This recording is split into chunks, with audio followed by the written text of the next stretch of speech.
Proverb: a small act of kindness can lift a heart the world forgot to carry. Charlotte was quiet that night, too quiet for a man whose life had once been loud with meetings, headlines, and expectations. Darius Whitlock sat alone on a weathered park bench, still wearing the navy suit he'd worn to sign his divorce papers. His hands rested loosely between his knees, but his chest felt tight, heavy, unfamiliar. For years he had been the face of a successful tech empire, calm, polished, unshakable. But success couldn't comfort him now. The courthouse door had closed behind him hours earlier, and with it went the last piece of a marriage that had never held him gently. The street lamps hummed softly above him as tears slipped down his face, quiet and unwanted. He didn't sob. He didn't tremble. He simply let the sadness move through him, like someone finally accepting a truth too long ignored. He thought he was alone. He thought no one would ever notice a man like him sitting in the dark. Until a tiny hand touched his knee. He blinked, startled, wiping his eyes with the back of his hand. Standing in front of him was a little girl no older than 6. Beads clicked softly at the ends of her braids as she tilted her head, studying him with honest concern. "Sir, are you okay?" she asked. Her voice wasn't demanding. It wasn't frightened. It was simply sincere, so sincere it tugged at something inside him he didn't know was still alive. Darius tried to smile, but it wavered. I'm okay," he whispered, unsure if he believed it. The child didn't move. She simply waited, as if grown men crying on benches was something she understood. And in that simple pause, one filled with nothing but compassion, Darius felt a crack of light push through the heaviness inside him. A stranger had seen him. A child had cared enough to ask. And for the first time in months, he didn't feel invisible. Most adults learn how to hide their pain well. Some hide it behind titles, some behind schedules, some behind carefully managed smiles that never reach the eyes. Darius had spent years doing that, being the strong one, the reliable one, the man who never faltered in public. People praised him for composure, for grace under pressure, for handling challenges with ease. They never asked what it cost him internally to keep that image intact. But a child doesn't see masks. A child sees people. Little Mila didn't recognize him as a CEO. She didn't know about his company, his recent humiliation, or the heavy silence waiting for him in that empty penthouse. She only saw a man who looked sad on a cold night. In that moment, her innocence carried more honesty than any adult conversation he'd had in years. Her simple question, "Are you okay?" broke through layers he had built to survive. Pain that money couldn't soothe, loneliness that success couldn't erase, exhaustion that no luxury could fix. Moments like this happen in real life too. Moments when someone unexpected notices what everyone else overlooks. Sometimes it's a stranger in a grocery store. Sometimes a neighbor. Sometimes a child whose heart is still open enough to care freely. That's why this story matters. Because every viewer has lived through quiet struggles they told no one about. Every viewer has held hurt behind a steady face. And every viewer remembers a time when help came from a place they never imagined. Small, simple, unexpected. Darius didn't know it yet, but Mila's kindness wasn't just compassion. It was the beginning of a shift. A moment that would connect two completely different worlds and start to heal parts of him that had been ignored for years. A man broken by silence. A child unafraid to speak. A question that opened a door he didn't even know was there. Before Mila's question, Darius believed his life existed in one direction, upward. Everything he built was steel, glass, and strategy. High-rise meetings, private boardrooms, a penthouse so neat it echoed when he walked. He had money, but no warmth. Accomplishments, but no comfort. A life admired from a distance but hollow when the door closed behind him. On the other side of Charlotte was a world that ran on community instead of status. A world Kira Malone lived in daily. Her life was filled with the kinds of moments Darius barely remembered anymore. Family gatherings, shared meals, neighbors who checked on one another, laughter that came from the soul instead of politeness. These two realities weren't meant to meet. Yet that night, because of one bold little girl, they did. As Mila stood in front of him, her aunt, Kira, hurried over, concern in her steps. Her presence alone shifted the atmosphere around him. While Darius looked like a man sinking under unseen weight, Kira moved like someone who carried others for a living. Their worlds brushed for the first time. But what neither of them knew was how deeply connected their futures would become. Not yet. A brief flash forward hints at what's coming. His ex-wife stepping back into the picture for the wrong reasons, business gossip, labeling Kira as unsuitable, class differences turning into pressure, their names slipping into online blogs. And a night when fear grips him after a dangerous incident at the community center. Two lives built on opposite sides of the city will soon collide in ways neither expected. One shaped by high expectations and cold success, the other shaped by unity, service, and family. This collision will test them, stretch them, and force Darius to choose what kind of man he wants to become. But right now, in this hook, all the audience sees is the first spark, small, gentle, but powerful enough to tie their paths together for good. A single question from a child may seem small, but for Darius, it became the turning point of everything that would follow. Mila's soft, steady voice had reached a place no boardroom praise, no luxury trip, and no polite conversation ever touched. "Sir, are you okay?" That moment became the heartbeat of the entire story. But viewers won't just see the sadness, they'll see where that question leads. The first peak comes right here in the hook. Mila's kindness lights the first spark of change inside a man who thought nothing good could grow in him anymore. The second peak, months later, shows the full transformation. Darius stands on Kira's doorstep, breath unsteady, eyes honest in a way he never allowed before. He isn't wearing the polished confidence people expect from a CEO. He isn't hiding behind formality or charm. He looks human. He looks hopeful. He looks afraid of losing someone who finally made him feel seen. "I'm in love with you," he says quietly, voice carrying both vulnerability and certainty. That confession doesn't come from strength. It comes from healing. Healing that began with a child's simple concern on a cold night. The hook closes with an invitation to the viewer. How did a crying CEO and a bold little girl end up creating a new family? Stay with this story to find out. A promise. A journey. A transformation rooted in small acts that grew into something life-changing. And now, the story truly begins. Charlotte had been good to Darius Whitlock on paper. The city admired him, investors trusted him, and his employees spoke of him with respect. He had built his tech company from a rented office to a tower with his name etched in glass. Anyone passing through uptown Charlotte knew the building. Sharp angles, dark windows, and the kind of corporate presence that announced power without needing volume. Inside those walls, Darius operated like a man who didn't understand fatigue. His days blended into long hours of meetings, presentations, late-night calls, and decisions that affected hundreds of people. Assistants rotated in and out of his schedule carrying coffee, documents, and reminders he barely had time to acknowledge.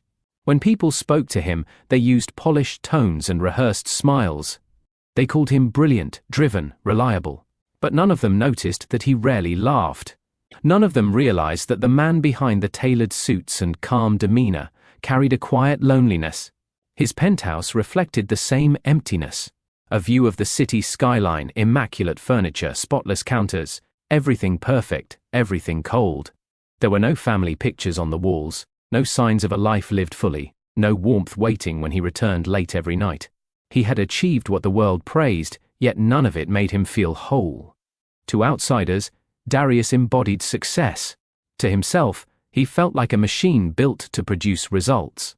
He provided answers for everyone but rarely asked himself what he needed. That emptiness followed him from office boardrooms to the elevator ride home. And though he ignored it for years, the weight never left. It simply settled deeper, waiting for the moment everything he built would no longer distract him from what he lacked. Elise had entered his life during the rise of his career. She was elegant, graceful, and raised in a world where family names carried influence. Her parents hosted charity events in beach houses along Hilton Head. Her siblings lived in gated communities.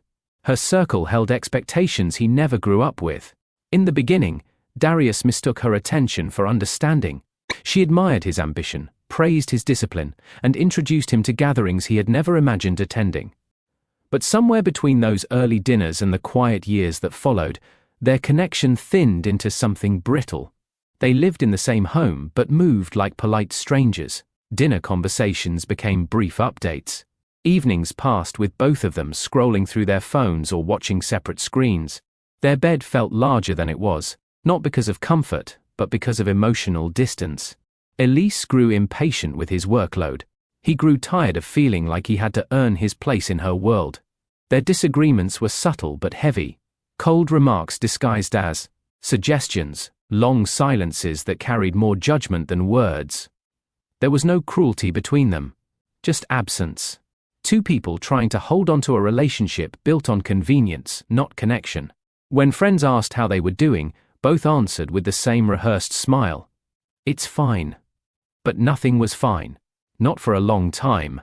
They shared a last name, a mortgage, and dinner reservations. They did not share a life. Marriages rarely end with dramatic scenes. Sometimes they fade quietly, slipping away in moments so small they're easy to overlook. For Darius and Elise, the end began in little details. Mornings where they didn't greet each other, evenings where neither asked how the other was doing, weekends spent apart even while in the same home. Their conversations lost warmth. Their routines lost care. Darius found himself staying longer at the office not because of deadlines, but because going home felt like entering a room without air. Elise, on the other hand, filled her time with social events. Charity banquets, holiday brunches, evenings where she returned late with the smell of expensive perfume and exhaustion that had nothing to do with work. She once told him, "You're distant." He replied, "You don't reach for me either." Neither was wrong. Neither could fix it. The emotional distance became its own presence. It sat between them at the dinner table. It followed them through the hallways of their home. It settled into their marriage until affection felt foreign and conversation felt forced. The unspoken exhaustion between them grew heavier until it finally broke. When Elise said she wanted a divorce, she didn't raise her voice. She didn't cry. She simply spoke the truth they had both avoided acknowledging. We're not partners. We're just two people living beside each other. Her tone was calm, but the words hit him harder than she realized. It wasn't anger that hurt him. It was acceptance. He agreed because he couldn't lie to himself anymore. The marriage had ended long before they admitted it. The day the divorce was finalized, Charlotte moved like any other weekday. Traffic, lights, office crowds, and the steady rhythm of a city focused on its own routines. But for Darius, the world felt strangely muted. He wore a navy suit, polished shoes, and the same expression he used in business meetings. Anyone watching him walk out of the courthouse would assume he felt nothing. His posture was straight, his pace steady, his silence controlled. But inside, something was collapsing. He stepped onto the sidewalk and paused, feeling the weight of finality settle on his shoulders. No photographer waited. No friends hugged him. The city simply continued, unaware that a man who looked successful had just closed the door on a life he once hoped would be enough. The cold air touched his face, sharp and immediate. For the first time in years, he realized he had nowhere to be. No one expecting him home. No voice waiting for him. No partner to call. He walked without direction, letting instinct guide him. His steps carried him through familiar streets until he drifted toward the quieter side of the city, closer to the community center he had once donated to but never stepped inside. Something about the noise of children, the sound of laughter, the smell of food drifting from the building made him stop. He couldn't bring himself to go inside. Instead, he sat on a bench across the street, loosened his tie, and let the silence settle in. The calm didn't soothe him. It made space for emotions he had buried under years of work. And there, alone, he felt the first crack in the armor he'd worn for too long. A crack that would soon open wide enough for a little girl to notice. A crack that would change everything. The courthouse felt far behind him, yet the numbness followed Darius like a shadow. The sky had slipped into evening, the city lights flickering on one by one. He should have gone home, or at least to the penthouse he paid a fortune for. But the thought of stepping into that place made his stomach tighten. There was nothing waiting for him there. No one to speak to, no comfort to lean on. Just silence. He loosened his tie and walked without purpose. passing through blocks he usually drove past without noticing. He moved away from the polished streets uptown and drifted toward an older part of Charlotte where the buildings felt lived in, where porches held rocking chairs instead of sculptures, and where laughter occasionally floated out of homes despite the late hour. His steps slowed as he approached a neighborhood he hadn't seen since his early 20s. It was the community center district, an area his company supported financially. He had written checks to keep the lights on during holiday months, but he had never stepped inside. His assistants always handled the details. Tonight, though, he wasn't here for work. Something in him tugged him toward the familiar sound of children playing inside the building, though he had no reason to enter. He felt like a man looking through a window at a life he never experienced. Warm lights glowed from inside the center. He could hear voices, movement, and the steady buzz of people preparing for something festive. Thanksgiving was close after all. Families were gathering. Volunteers were organizing supplies. Communities were coming together. Meanwhile, he walked alone. That contrast pulled him deeper into the neighborhood. It was the first time all day he didn't feel surrounded by judgment or expectations. Here, no one knew him. No one cared about his job title. No one was watching for mistakes. For the first time since the divorce papers were signed, he allowed himself to just be a man trying to breathe.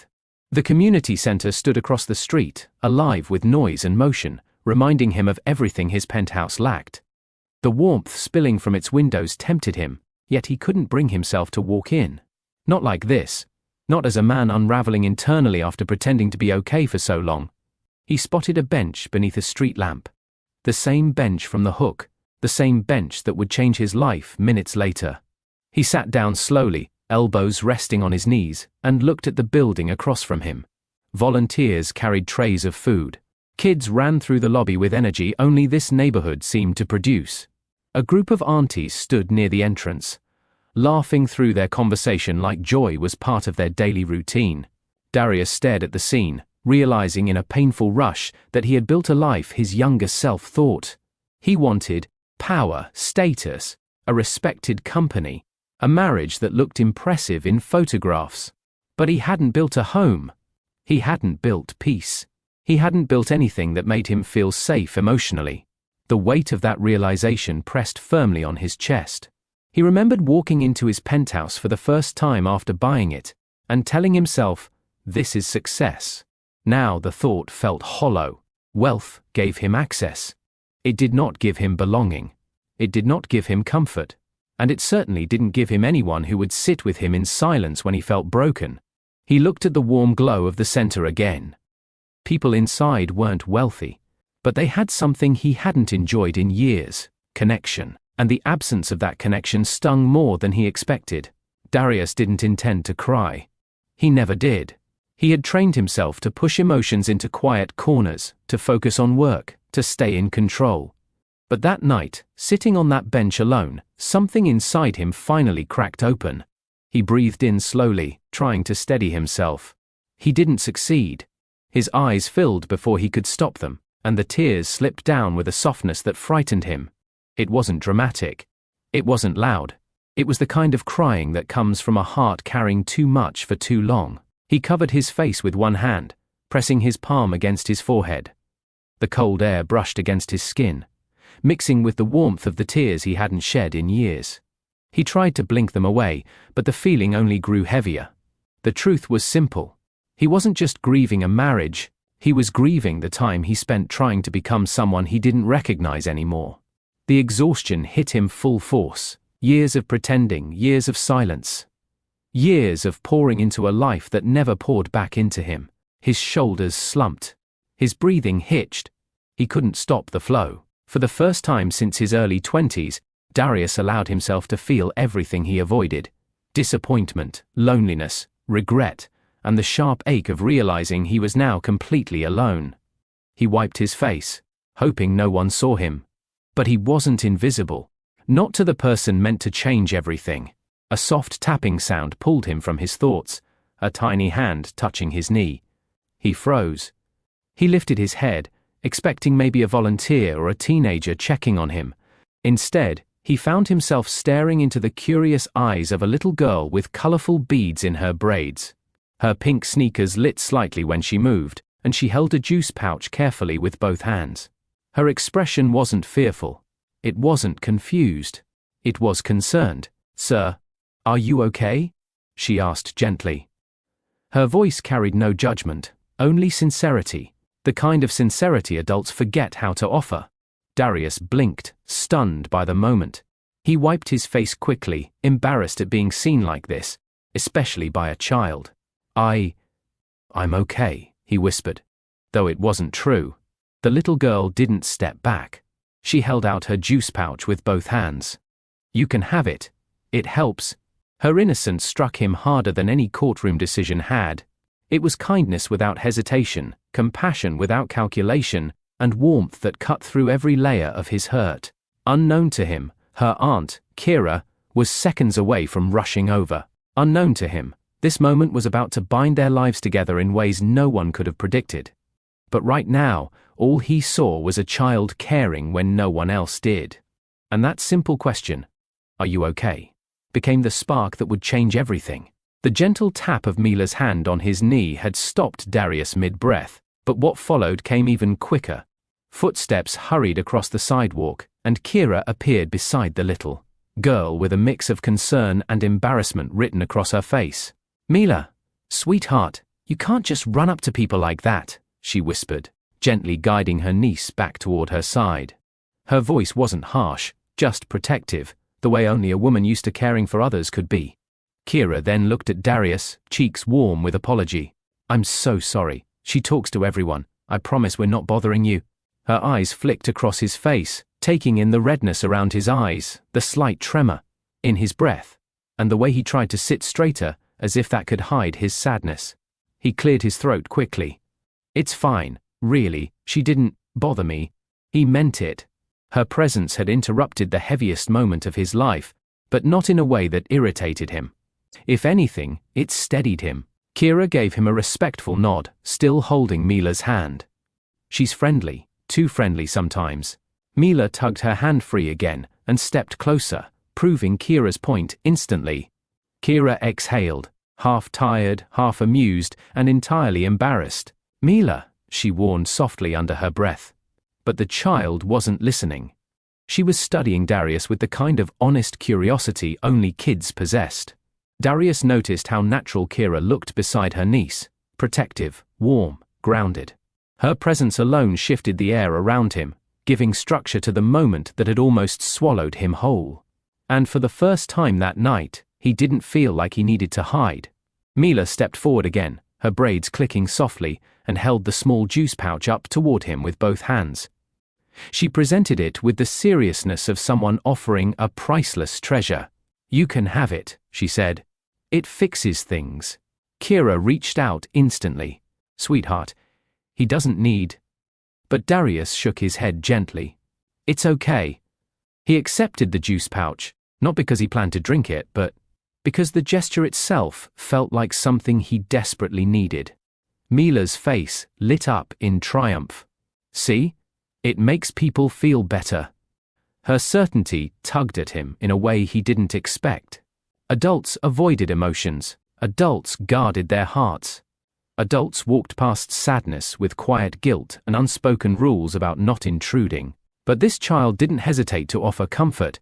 "It's very kind of you," Darius murmured, studying the pouch as though it carried more than juice, like it carried the first kindness he'd been shown in months. Kira shook her head at Mila but couldn't hide a smile. "She does this to strangers all the time." "I'm not a stranger," Mila corrected confidently. "He's sad. And we don't leave sad people alone." The words hit him harder than the cold air ever could. Kira looked mortified, but Darius felt something loosen in his chest. Mila wasn't wrong, and her sincerity, free from overthinking or hesitation, gave him a moment of human connection he didn't know how much he needed until now. Kira crouched slightly to Mila's level and whispered something into her ear, but her eyes kept drifting back to Darius. She wasn't prying, she was observing. A nurse's instincts, a caregiver's intuition. She could see sadness, even when someone tried to hide it.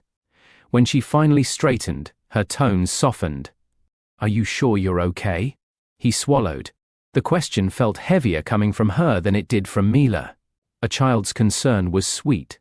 A woman's concern, especially one who lived her life helping others, almost undid him. I just needed air, he replied. His voice stayed low, the words controlled. Kira nodded, not pushing further. It's cold tonight, she said gently. We're having a Thanksgiving prep night inside. Warm air, warm food. You don't have to join anything, just don't sit out here freezing. He blinked at her, surprised by her straightforward kindness. It's really fine if you just need a place to sit, she added.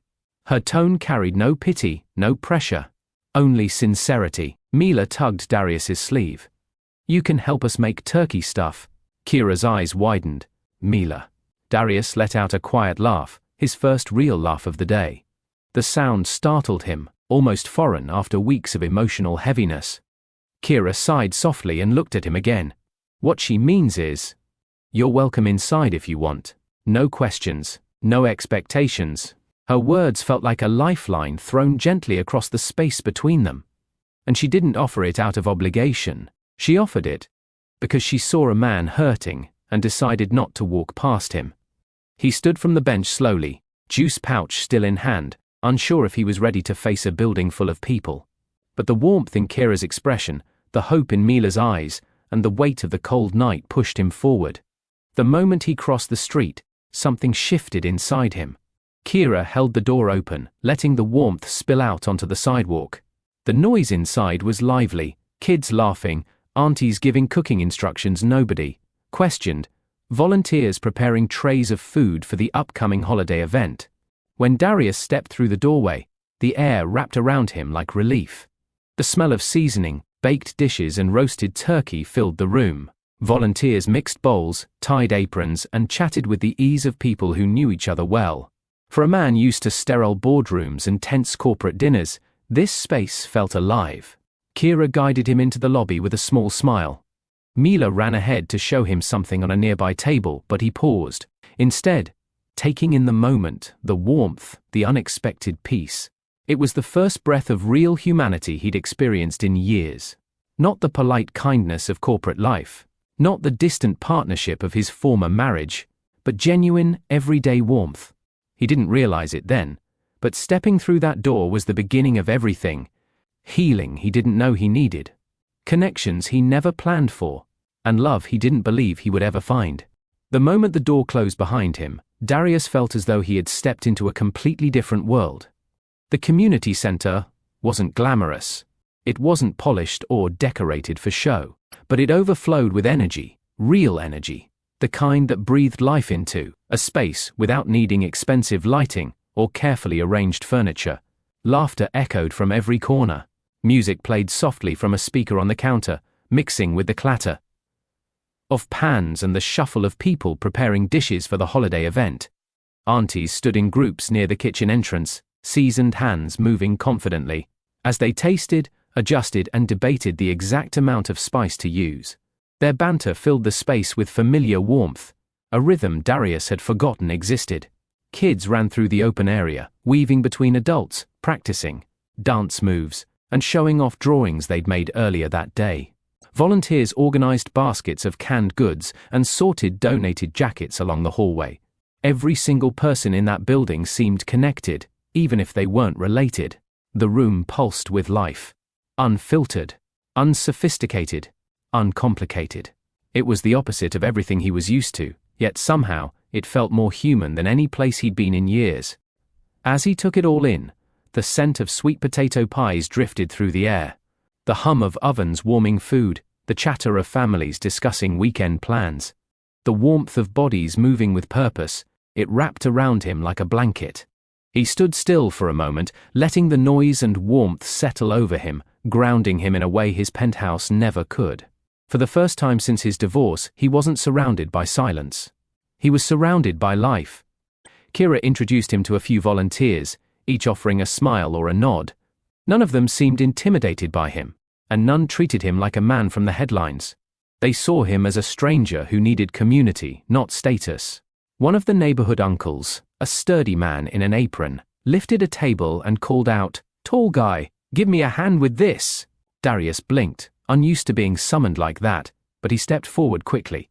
They moved tables, rearranged chairs, and set out trays for food cooling on the counters. Darius wasn't graceful. He stumbled once, bumped into a stack of cups, and nearly dropped a tray. But every time he apologized, someone laughed kindly and waved him on. Kira watched from the side, a soft amusement in her eyes. Mila, meanwhile, stuck close to him as if claiming ownership. She tugged his sleeve to show him her drawings taped to the wall near the entrance. He knelt down to look, nodding seriously as she explained each one. "That's a turkey. It looks very strong," he said, earning a proud smile. Later, a volunteer handed him a towel and asked if he could help wipe down the folding tables. Darius accepted without hesitation, moving methodically through the rows, grateful for something to do with his hands. It was simple work, but it steadied him. In this room, no one demanded perfection. No one expected him to lead. He wasn't a CEO here, he was just a man helping out. And strangely, it felt good. As the evening continued, Kira found herself watching him more than she expected. Not in a judging way, more in an assessing, thoughtful way. She noticed the small things first. How he said thank you every time someone gave him instructions. How he listened more than he spoke. How he treated Mila with patience, letting her ramble about her drawings and weekend plans without rushing her. But she also noticed the things beneath the surface. The slight slump in his shoulders. The quiet sighs he tried to hide when he thought no one was looking. The way his eyes sometimes drifted toward the door, as if he was still carrying grief he didn't know how to set down. She had seen that look before, on parents who arrived at the pediatric wing exhausted, on relatives who received difficult news, on people carrying burdens too heavy for one heart. Kira didn't know the details of his pain, but she recognized the expression of someone who had reached a breaking point. What surprised her most was his gentleness. Men who looked like him, men in tailored coats, men with structured voices, often carried themselves with guarded pride. But Darius moved differently tonight. He didn't demand anything. He didn't act superior. He just helped. She found herself wondering what his story was. Who he had been before the weight settled on him. How long he had been walking around with sadness tucked inside his silence. She didn't ask him any of those questions. But she paid attention, the way caregivers do. The spark didn't come from a grand gesture or lingering stare. It came from a quiet moment near the end of the evening. Darius stood beside Kira as volunteers prepared to close for the night. Mila had fallen asleep on a chair, her head resting on a folded jacket. Kira lifted the child gently, adjusting her small frame against her shoulder. As she settled Mila in her arms, Darius instinctively reached out and held the door open for her. The movement was simple, automatic, and respectful. Their eyes met briefly as she stepped through the doorway. For a moment, the noise of the center faded. Kira saw more than his sadness. She saw the man beneath it. A man trying. A man rebuilding. A man who carried kindness without announcing it. Darius saw more than her warmth. He saw the strength behind it. A woman who cared deeply, who paid attention, who didn't judge him for being human. Nothing romantic was spoken aloud. Nothing dramatic happened. But a mutual recognition passed between them. A quiet understanding. A tiny pull. A spark. The beginning of respect. The beginning of something neither of them expected, but both felt. And though neither could name it yet, something had shifted. Two worlds had touched, and neither would be the same again. After that first night, Darius found himself driving past the community center again the next afternoon. And again the next evening. And again the next week. It wasn't planned. It wasn't a strategy for distraction. It wasn't even a conscious decision most of the time. It was instinct. The community center had become a quiet anchor in the middle of his unraveling life. It wasn't glamorous like corporate dinners or charity galas. It wasn't polished like his penthouse. But something about its warmth, its noise, and its chaotic order eased him in ways he hadn't been eased in years. Every time he walked through the double doors, the heaviness he carried became lighter. The volunteers welcomed him back without questioning why a CEO showed up repeatedly. Kids recognized him and called out his name, even if they mispronounced it with playful confidence. Mila would often sprint toward him the moment she spotted him. her joy so pure it disarmed him every single time.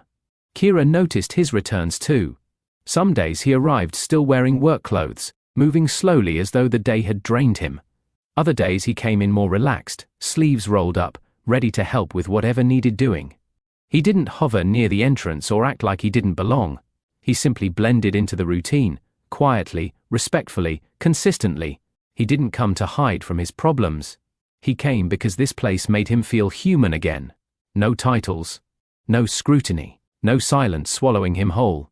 Just people, just warmth, just a woman whose presence made the room feel steadier. He didn't admit it aloud, but each visit stitched a small piece of him back together. Darius had always been a man of action, and the center gave him plenty to do. But instead of giving orders or delegating tasks like he did at work, he served quietly, almost humbly. His first week back, he carried boxes of canned goods from the storage room without being asked. The second week, he arrived with bags of supplies he purchased himself, new crayons, fresh notebooks, bottles of hand sanitizer, and packs of colored paper. He would set them down and slip away before anyone thanked him. One afternoon, a hinge squeaked on the center's front door. Without hesitation, he found a toolbox and repaired it. Another time, the light in the hallway flickered, and he replaced the bulb while volunteers worked nearby. He fixed wobbly chairs, tightened screws on tables, and organized the pantry shelves late in the evenings when the center was winding down. Kids gravitated toward him too. Mila especially. She claimed him as her unofficial helper during craft time. He would sit cross-legged on the floor, assisting children with glue sticks, bead strings, or coloring pages. They talked to him as if he wasn't the most powerful man in the room. They told him stories about school, friends, imaginary adventures, stories that softened something inside him. Kira often watched him from the corner of the room, the surprise never fully fading. It wasn't that she doubted he was kind. She had seen glimpses of that from the start. It was the ease with which he served, the sincerity behind every small action. He didn't do it for approval. He did it because giving brought him peace. In helping others, he slowly rebuilt himself. With each visit, his conversations with Kira grew longer and more personal. At first, they talked about simple things, work schedules, the center, his events, and how often Mila insisted on snacks she didn't need. But as the days slipped into weeks, their conversations shifted. Late evenings became their quiet moments. They would find themselves standing near the exit, leaning against opposite walls, talking in low voices while volunteers cleaned up.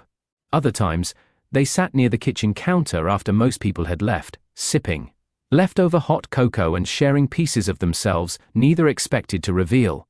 Darius shared small pieces of his past, growing up on the east side of Charlotte, working through school, climbing the corporate ladder faster than anyone expected, and the subtle pressure of never being fully accepted in certain spaces.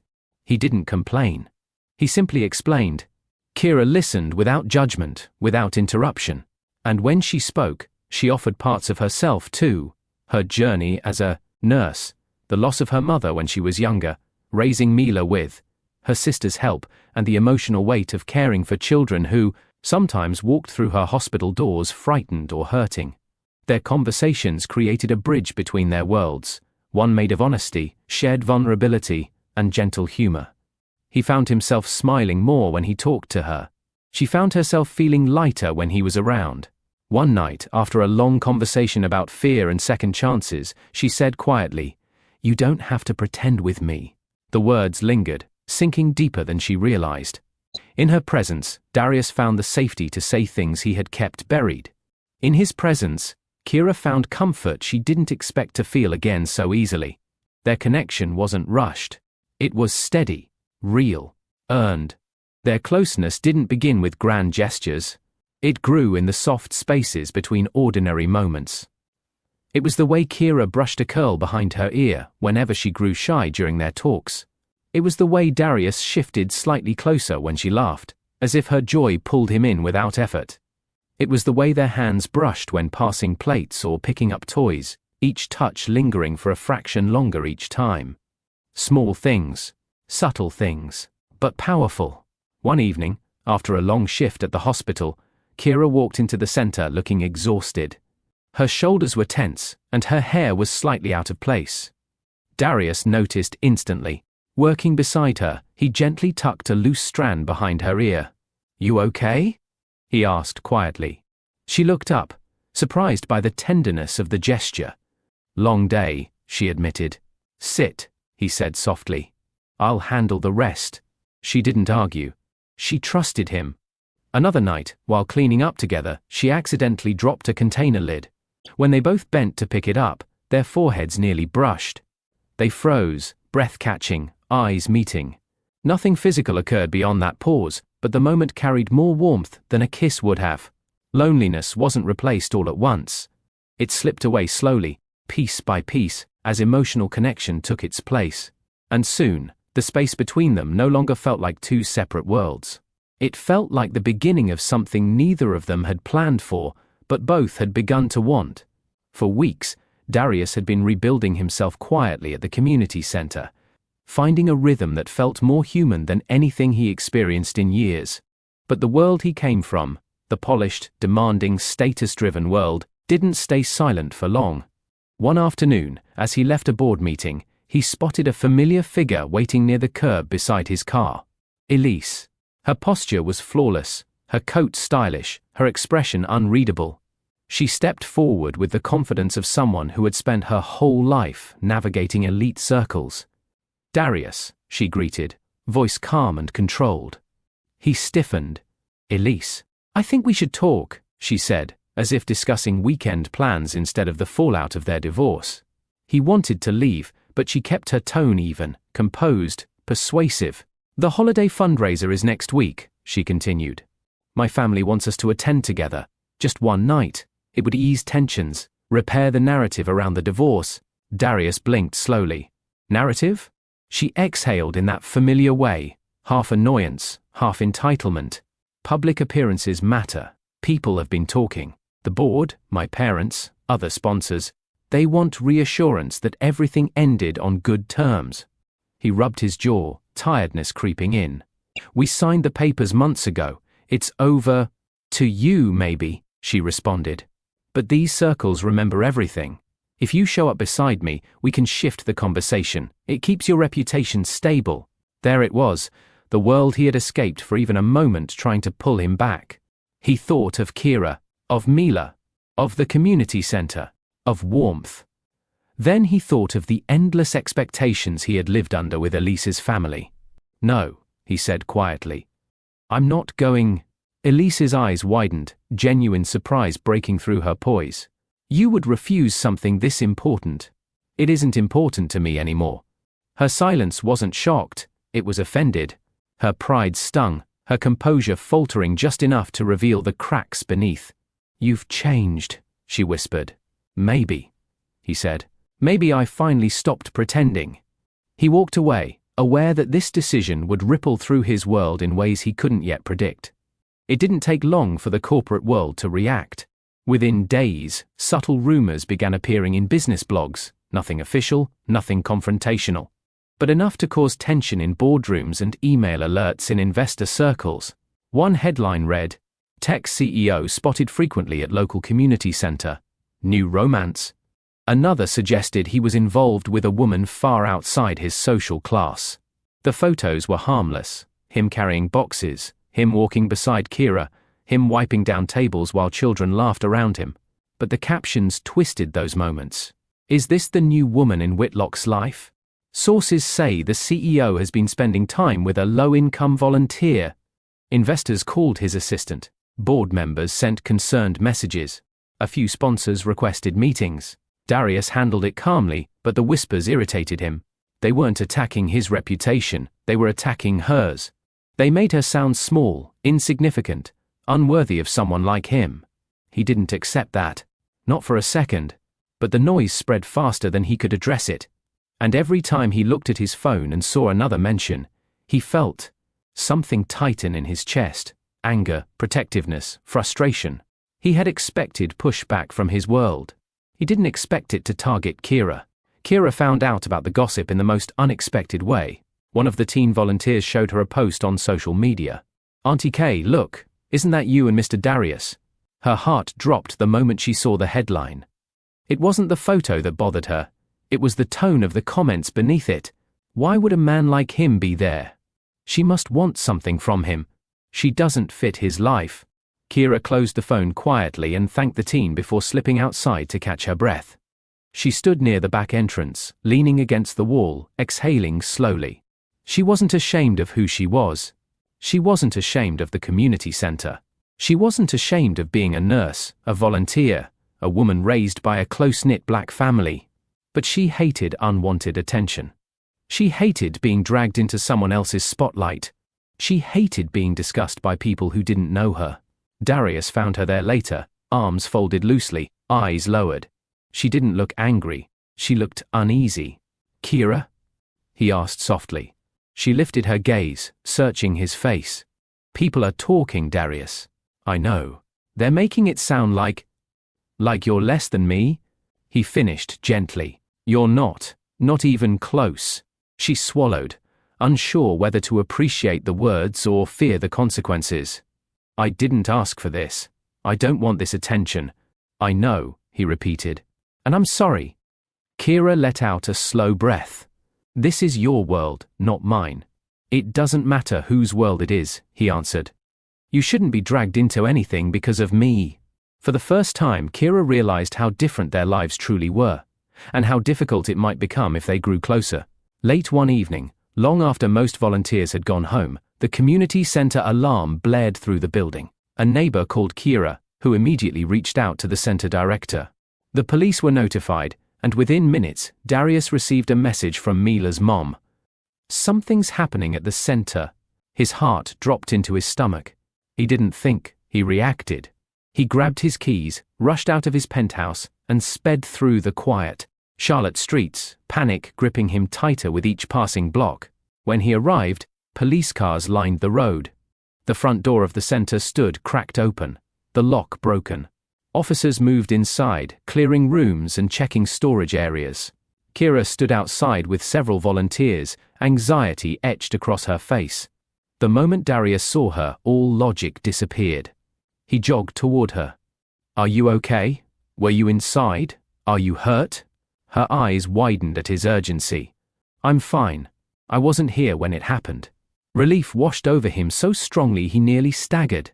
He looked at the broken door, jaw tightening. "Whoever did this?" "We don't know yet," Kira whispered. "They think someone tried to steal donated items." Darius's hands curled into fists. "This place is supposed to be safe." Kira nodded with a trembling breath. "I know." When the officers finally cleared the building, Darius walked through the rooms slowly. Chairs overturned, cabinets open, supplies scattered. The energy that usually filled the center felt disrupted. But more than anything, he realized something undeniable. The thought of anything happening to Kira, or Mila, terrified him. This wasn't just a place he visited. These weren't just people he volunteered with. They mattered to him. He walked back outside, found Kira sitting on the steps, and sat beside her. "That can't happen again," he said quietly. She looked at him, eyes tired. "Break-ins happen sometimes around here." "Not here," he answered. "Not while I can do something about it." And in those quiet seconds, Kira finally saw how deeply he cared. Not out of obligation, not out of guilt, but out of genuine attachment.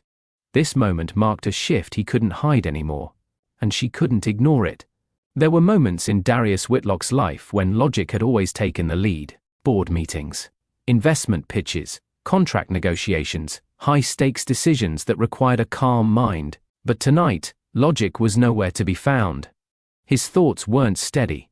His breathing wasn't controlled. His steps weren't calculated. He was running through the quiet Charlotte street toward the house where he knew Kira and Mila would be. Running with the same fear he felt when the community center alarm went off.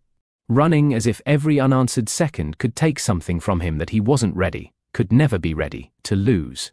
His car was parked halfway on the curb, the door barely shut behind him. He didn't care how it looked. He didn't care who saw. He didn't care about the world he came from, or the image he was supposed to uphold. He cared only about the door in front of him, the porch light glowing softly, and the possibility that she might open it and look at him the way she always did. Calm, steady, grounding. He knocked. Too hard, too urgently, then again. And again. Inside he heard movement, soft footsteps, the hum of the hallway light being turned on, the quiet click of locks being undone. His heart slammed against his ribs. He wasn't good at waiting. Not when fear crawled up his spine like this. The door opened halfway, revealing Kira in a loose sweater, her hair pulled back, her expression shifting instantly from curiosity to concern. "Darius. What happened? Are you okay?" Her voice nearly broke him. He didn't answer right away. He couldn't. Words were lodged somewhere deep, tangled with panic and relief. So instead, he leaned his palm against the doorframe, chest rising and falling in uneven breaths, as if he'd sprinted miles. "Can I come in?" he managed, voice lower than usual, strained. "Of course," she whispered immediately, stepping aside. He walked in slowly, though everything in him felt rushed, frantic, spinning. Kira closed the door, studying him, his disheveled hair, his tense shoulders. The way his hands kept clenching and unclenching at his sides. He looked nothing like the composed CEO everyone in Charlotte knew. He looked shaken. Deeply, personally shaken. "Darius," she said softly, stepping closer.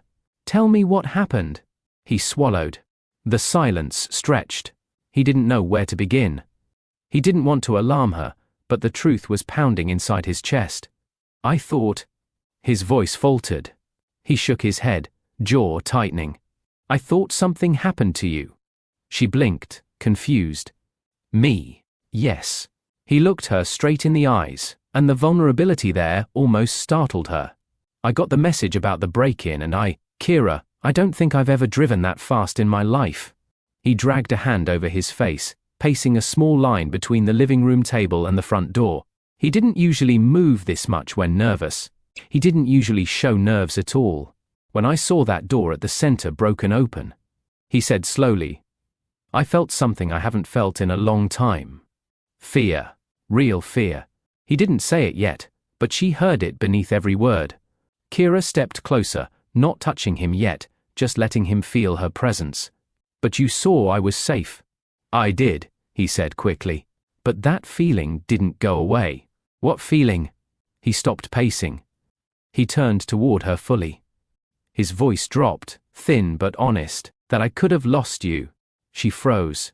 It wasn't the words, it was the way he said them. Like this wasn't an exaggeration. Like this wasn't a temporary wave of panic from a stressful night. Like this wasn't him being dramatic. He meant it. She took a small breath. "Darius. You wouldn't have lost me." "You don't know that," he said, breath shaking for a moment. "I walked into that building and saw overturned chairs, broken locks, supplies everywhere. And all I could think about was what would have happened if you were inside." He lifted his eyes, and she saw something raw there. He hadn't cried tonight, but he was close. Close enough that his voice cracked when he added, "I can't explain it, Kira. I can't handle the thought of something happening to you." She placed a hand gently on his arm, grounding him. "I'm right here. I'm safe." He let out a shaky breath, looking at her hand resting on him, then up at her face. "I know. He closed his eyes, collecting himself. "You matter to me. More than I realized until tonight." Her heart moved at the honesty in his tone. Up until now, Darius had been careful with his words. Thoughtful, measured. But tonight, he wasn't calculated. He wasn't performing. He wasn't hiding beneath his image or responsibilities. He was being the most human version of himself. Kira walked around the coffee table, gesturing toward the couch. "Sit with me," she said quietly. He nodded and followed her, sinking onto the opposite side as she curled one leg beneath her, facing him fully. She waited patiently, soft eyes, calm posture, open presence. He exhaled, finally beginning to settle. "When I left the center tonight," he said, "I couldn't stop thinking about how easily the world can take things from you. People, places, peace. I've lost a lot already, and for a long time, I didn't care enough to fight for anything." Kira listened, her expression warm and steady. "But this time," he continued, "my reaction scared me. Because it wasn't logical, it wasn't rational, it was emotional. For someone like you, she said gently. That isn't a bad thing. He gave a quiet laugh. You say that like it's simple. It's simple for people who care, she replied. Their eyes met again, and this time he didn't look away. I care about you, he said plainly. The words sat between them, heavy, clear, undeniable. Kira felt her pulse pick up, not in fear, but in recognition. She had sensed this shift between them for weeks, the way he lingered after conversations. How he relaxed when she was near, how his gaze softened when Mila ran to him. But hearing him admit it out loud felt different. Real. She leaned back slightly, absorbing everything he'd shared. Darius. Tonight was intense for all of us.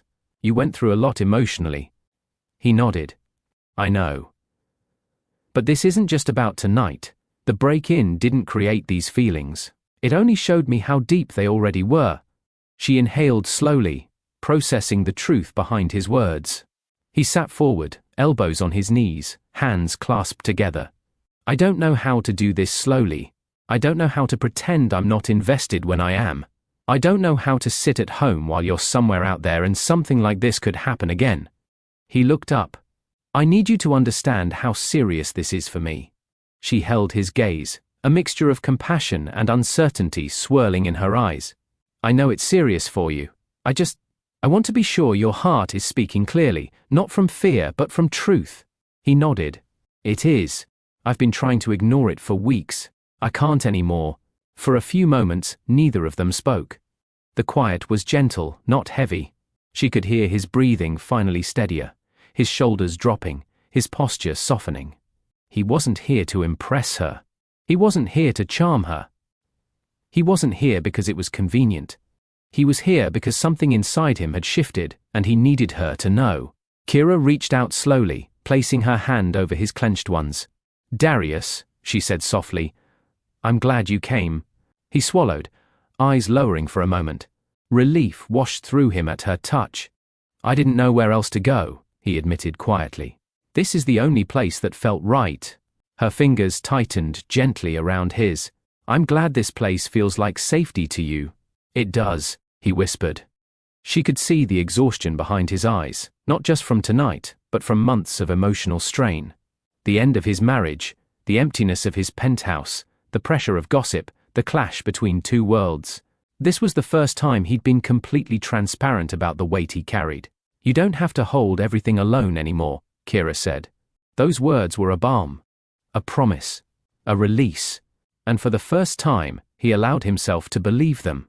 Silence hovered between them, not an awkward silence, but a charged one. The kind that sits in the center of a room and waits. Waits for courage. Waits for truth. Waits for the moment that changes everything.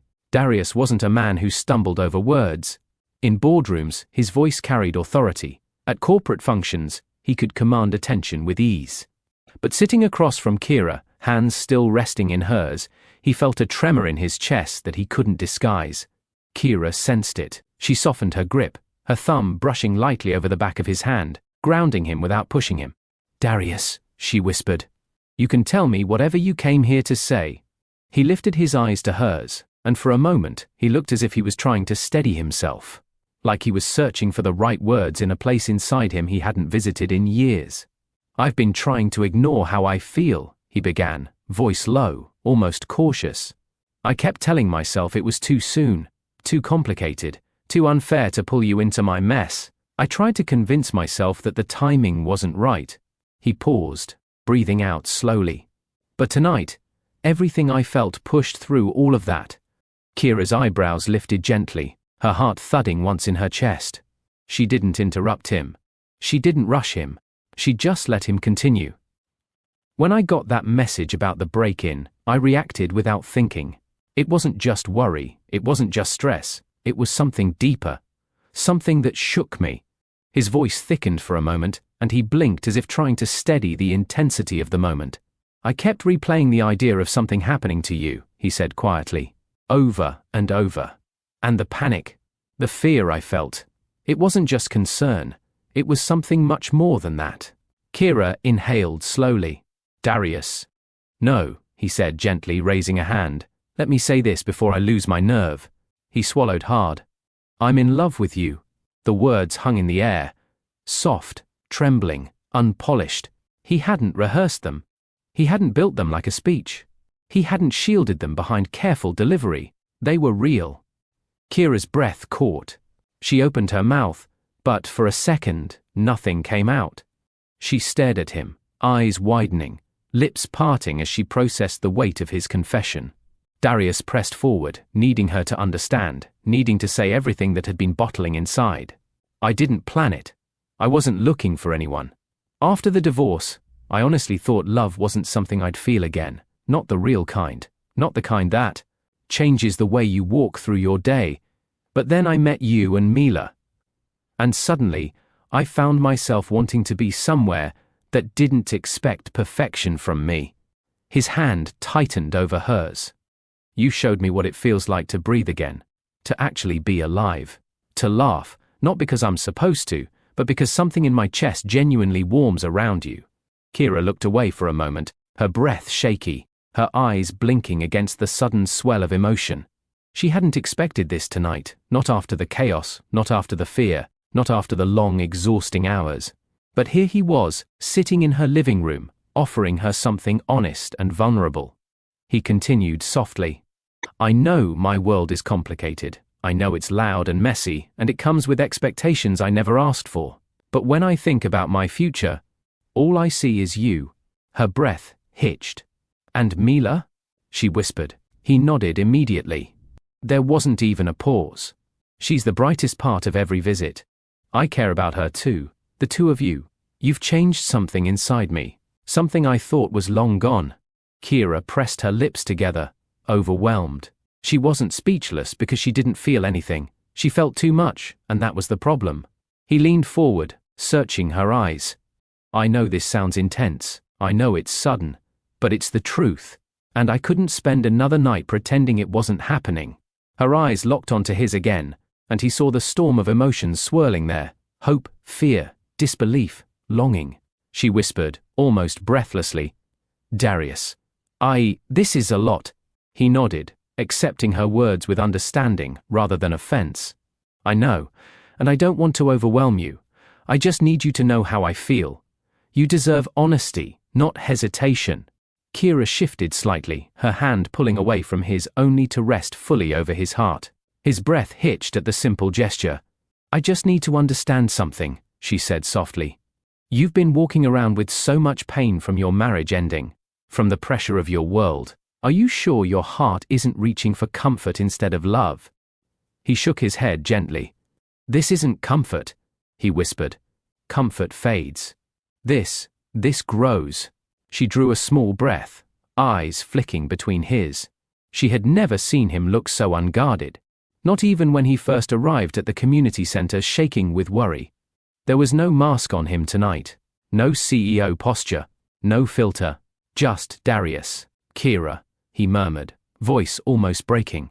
You don't have to say anything back tonight. You don't have to commit to anything. You don't have to reassure me. I didn't want another day to pass without you knowing what's in my heart.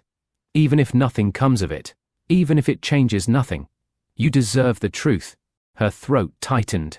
The sincerity in his voice wrapped around her, warming and frightening her at the same time. She closed her eyes briefly, exhaling as she tried to steady herself. I'm not afraid of your feelings, Darius. I'm afraid of being part of your world when it can be so harsh. He nodded, acknowledging the truth in her concern. I can't control everything about my world, but what I feel for you, that's something I can protect, something I will protect. His words struck something inside her, a soft place she tried to guard after years of focusing on Mila, work, and community. She hadn't let herself imagine romantic possibility in a long time. Life demanded too much from her. Love felt like a luxury she didn't have time for. Until Darius walked into her life. Until Mila pulled him into their world like she'd always known he belonged. Until Kira found herself waiting for his visits, watching him with the kids, feeling her heart shift without warning. She opened her eyes again. You, she whispered, you really mean it.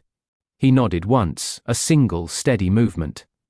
I've never meant anything more in my life. And she believed him, Not because he looked convincing, not because he crafted the perfect speech, but because his voice trembled. This wasn't a man chasing excitement. This wasn't a man passing time. This wasn't a man seeking distraction. This was a man choosing her. Fully, quietly, truthfully.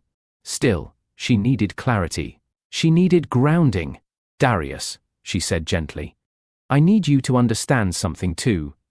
He straightened, attentive and present. "My life isn't complicated. It's steady, simple, predictable. I live it with intention, with Mila in mind. I'm not used to being part of anything loud or public. I'm not used to attention or rumors or judgment from people who think they know my value." He listened intently. "If I step into something with you," she continued, "I'm stepping into everything that comes with you. And I need to know, really know, that you're choosing me, not just the moment." Darius didn't hesitate. "I'm choosing you," he said firmly. "Not the break-in, not the panic, not the adrenaline. You." She exhaled sharply, emotion rising in her chest. "I know what I want," he added softly. "And I'm willing to take every step at your pace. Whatever that looks like." His tone was steady, but his hands, clasped tightly in front of him, revealed the nervousness beneath. For a long moment, Kira didn't speak. She just looked at him, studying every part of his face. His sincerity, his vulnerability, his barely contained fear of losing the possibility of something real. Then she reached out, sliding her hand into his once more. He inhaled deeply, relief and hope pouring through him. "Darius," she whispered, "I'm not saying yes. I'm not saying no. But I hear you. And I'm not shutting the door on what you just shared." His eyes warmed instantly. He nodded, grateful. Grateful she didn't run. Grateful she didn't recoil. Grateful she didn't shut him out. "And," she added softly, giving his hand a gentle squeeze, "I'm not afraid of you." Those simple words sent a rush of warmth through him. He closed his eyes for a moment, letting the relief settle. When he opened them again, she was still there, steady, warm, and watching him with an expression he couldn't read fully yet. But it wasn't rejection. It wasn't fear. It wasn't discomfort. It wasn't distance. It was possibility, and for the first time in years, possibility felt like hope instead of a burden. For a long moment after Darius's confession, the room settled into a quiet that felt deeper than anything they'd shared before. The soft hum of the refrigerator, the faint ticking of the clock on the wall, even the distant sound of cars passing outside, all of it faded as Kira's mind spun in 100 directions at once. She didn't pull her hand away from his. She didn't stand up. She didn't dismiss him. But she also didn't rush into words she wasn't ready to speak. Her breath came slow, deliberate, measured, as she tried to gather enough clarity in the storm of emotions swirling inside her. She wasn't confused about his sincerity. She wasn't confused about the tenderness in his voice or the truth in his eyes. She was confused about the weight of what this meant. Her life had never been simple, but it had always been steady, predictable, built around Mila, her job, her routines, her responsibilities. Falling for someone like Darius, a CEO who lived in a world she never belonged to. That wasn't part of any plan she ever imagined for herself. And yet, she had felt it for weeks. Unspoken. Soft, quiet. A warmth building slowly every time he walked through those center doors. A shift in her chest every time he smiled at Mila. A flutter in her stomach every time he made her feel seen without effort. He had been changing her life without even trying. But his world could also destroy everything she worked so hard to protect. She looked down at their hands, his bigger, steady, still trembling slightly beneath hers, and, for a moment, she closed her eyes and let herself feel the truth she had been ignoring. She cared about him too. More than she wanted to admit, more than she knew what to do with. But caring wasn't the issue. Risk was. Finally, she lifted her gaze and met his eyes. "Darius, I need you to hear me clearly," she began quietly, choosing each word like she was building a fragile bridge. "What you feel, what you said tonight, it means something. I won't pretend it doesn't. But your world isn't like mine, and your world doesn't always welcome people like me." His eyebrows pulled together softly. "Kira, Just let me speak for a moment, she whispered gently. He nodded, silent and attentive. She took a deep breath. I know people are already talking. I know the blogs are whispering and the investors are making comments. I know your ex-wife is suddenly concerned about public image. And I know being with someone like me comes with more complications than anything you've faced in a long time. He opened his mouth to argue, but she raised a soft hand. I'm not insecure about who I am, she continued. I'm proud of the woman I've become. I'm proud of the mother I am to Mila. I'm proud of my work, my community, my roots. I don't need fancy places or expensive events. My life is grounded in people and purpose. But your world, it's loud, and it can be cruel in ways mine isn't. She exhaled, her voice soft but steady. I need to know if you're choosing me because you're lonely, or because you're certain. He sat up straighter, eyes searching hers. I'm certain, but she wasn't done. I need to know if you're choosing me because tonight scared you, or because these feelings have been growing long before tonight. His expression softened. They've been growing, he said gently. Long before tonight. Her chest tightened at the honesty in his voice. She believed him. She truly did, but believing his feelings wasn't enough. She needed to understand his intentions, deeply, fully, without guessing. She sat back slightly, her fingers slowly slipping from his hand, not in rejection, but in an instinctive need to think clearly. I have a daughter who sees you as safe, she whispered. I have a community that sees you as hope. I have a life that's simple but full, and I can't just let someone into it who's unsure. My heart won't survive that. And Mila, she won't understand the fallout if your world pulls you away the moment things get hard. He listened, absorbing every word. She ran her fingers through her hair, her voice trembling with emotion she couldn't hide. It's not enough for you to choose me when it's easy. I need to know you'd choose me when it's hard. When your ex-wife shows up again. When your board pressures you. When social media starts running their mouth. When investors call your phone. When your world demands someone, it understands and rejects someone who doesn't fit. She wiped a small tear before it could fully fall. I don't want to be your escape from pain, she said quietly. I want to be your choice. Darius leaned forward, elbows on his knees, his gaze unwavering. Kira, you are my choice. She pressed a hand to her chest lightly, not doubting his truth, but wrestling with her own vulnerability. I've lived my whole life in spaces that don't care about glamour. I've raised Mila with love and intention. I've learned how to stand on my own 2 feet after losing my mom, after struggling, after rebuilding myself. I don't need to be saved. I don't need a man to fix my life. He shook his head gently. I know you don't. She looked at him fully. But if I choose someone, I choose with my whole heart, and I need to know, truly know, that you're not going to walk away the moment your world questions us. Darius inhaled slowly, his expression softening with a mixture of tenderness and conviction. Kira, the only world I care about right now is the one I'm building, and that world feels empty without you in it. Her breath hitched. He continued, voice low and sincere. I walked away from everything with Elise. The image, the expectations, the pressure. I'm not going back to that life, not even for convenience. I want something real, something warm, something that feels like home. That's what you are. Tears welled in her eyes, not from sadness, but from the overwhelming weight of hearing a man like him speak so vulnerably, so intentionally, so plainly. But you need time, he added gently, and I'll give you time. You don't have to answer anything tonight. He expected her to agree, to take the out he offered, to retreat into safety. But instead, Kira surprised him. She leaned back, eyes drifting around her small living room, over the photos of her and Mila, the scribbles, taped on the fridge, the warm lighting, the simple decor, the life she had built with love and sacrifice. Then she looked at him again, this man whose world was nothing like hers, but whose presence had softened her days more than she ever expected. I'm scared, she confessed, voice breaking slightly. He stood and moved closer, kneeling in front of her so he could look up into her eyes. I'm scared too, he whispered. She exhaled shakily. You don't look scared. He gave a small, almost shy smile. I'm terrified. You have no idea.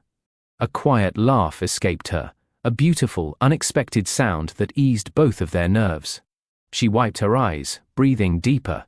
Darius, if I take this step with you, it won't be half-hearted. I'll expect honesty, I'll expect presence, I'll expect effort, I'll expect you to stand in front of anything or anyone who tries to tear me down, not because I can't fight for myself, but because love is supposed to be mutual protection. His eyes softened. I can do that. And I'll need to trust that you're not going to let the noise of your world drown out mine. I won't, he said firmly. And I'll need to believe that you see my worth without comparing it to anyone else's. I do, he said immediately. Her lip trembled. And I'll need to know you see a future where, she hesitated, where Mila is welcome, where she matters to you too. He reached up, placing a gentle hand over hers. She already matters. A tear slid down her cheek. He brushed it away softly, careful not to overstep, careful not to rush. Kira closed her eyes for a moment, feeling the truth of his touch. She didn't want to run from this. She didn't want to let fear rob her of something that felt genuine. But fear wasn't her enemy tonight, clarity was. After several seconds of silence, she opened her eyes again and whispered words she wasn't sure she'd ever say out loud. Can you really choose someone like me without hesitation? His answer came without a single second of doubt. Yes. Her heart flickered, soft but undeniable. She stared at him, searching his face for any sign of uncertainty, for any crack in his expression, for any indication that he wasn't fully standing in the truth. He spoke. But he didn't falter. Not once. And in that moment, something inside her shifted. Not resolved. Not decided. Not concluded. But opened. A door she didn't expect to unlock tonight. A door she didn't know she still had the key to. A door that whispered one quiet possibility. Maybe, just maybe, love from two different worlds could still be real. Kira took a small breath, wiped the remaining moisture from her eyes and whispered, I don't know what happens next, but I'm willing to listen, and I'm willing to try. Darius's shoulders relaxed, relief washing through him like a warm wave. He hadn't been hoping for a declaration. He hadn't been hoping for a promise. All he wanted, all he truly needed, was for her not to close the door on him. And she hadn't. He reached up and took her hand again, pressing it gently to his chest. Trying is enough, he murmured. Kira nodded slowly, still overwhelmed, still processing, but no longer running from the possibility that hovered between them. Then, softly, tenderly, almost like instinct, she whispered, Don't make me regret this, Darius. He shook his head, voice steady. I won't. And for the first time that night, she believed him. The heaviness in the room began to settle into something softer, something that didn't suffocate, something that didn't overwhelm. Instead, it wrapped around them like a quiet understanding, neither expected to reach tonight. Kira's eyes were still moist, Darius's breathing still uneven, but the tension that once filled the space had loosened. And just as they both sat there, taking in the enormity of what had been spoken between them, a small sound broke the silence. A tiny shuffle of feet. The soft hum of a child's voice drifting from the hallway. Kira turned her head, her expression shifting instantly from reflective to alert. Mila? She called gently. The little girl appeared in the doorway wearing fuzzy socks and an oversized sleep shirt with cartoon strawberries.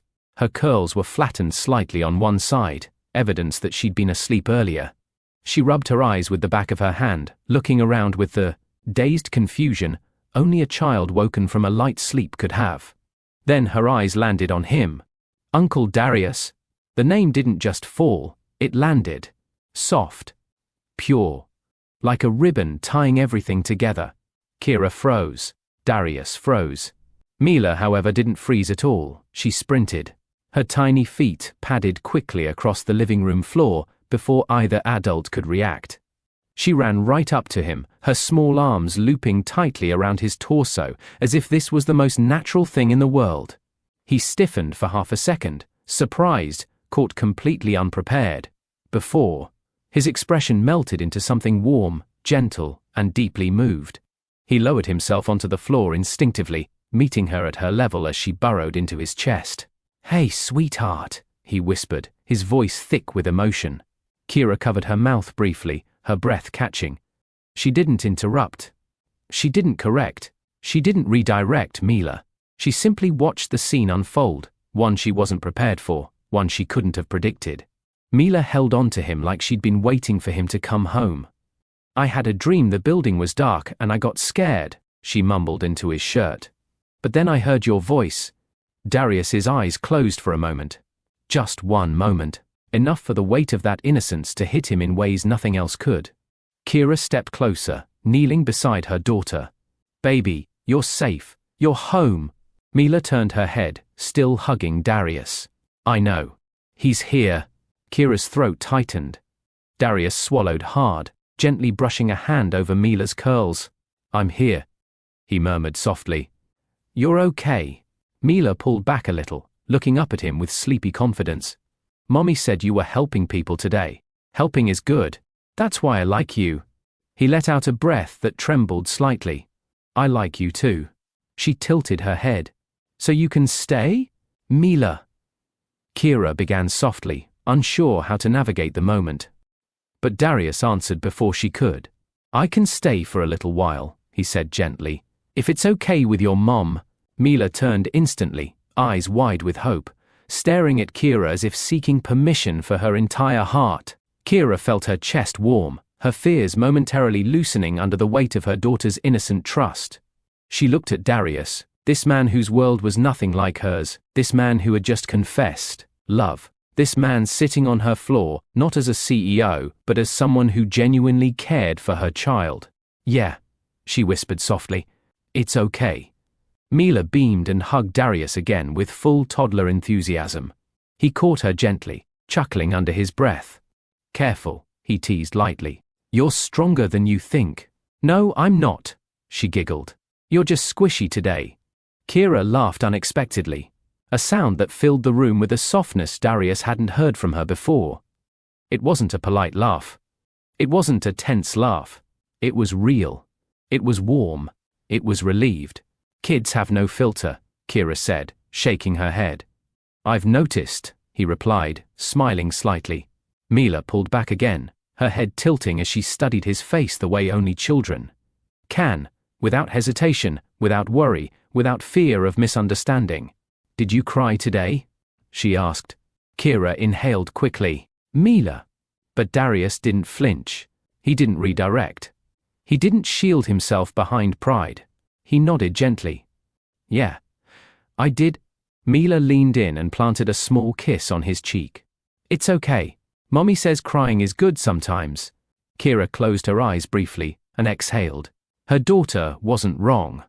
But hearing her say it so plainly, at a moment like this, made her heart ache and expand at the same time. Darius cleared his throat, emotion tightening his voice. "Your mom is right." Mila looked satisfied with that answer and plopped herself down between the two of them, leaning comfortably against both.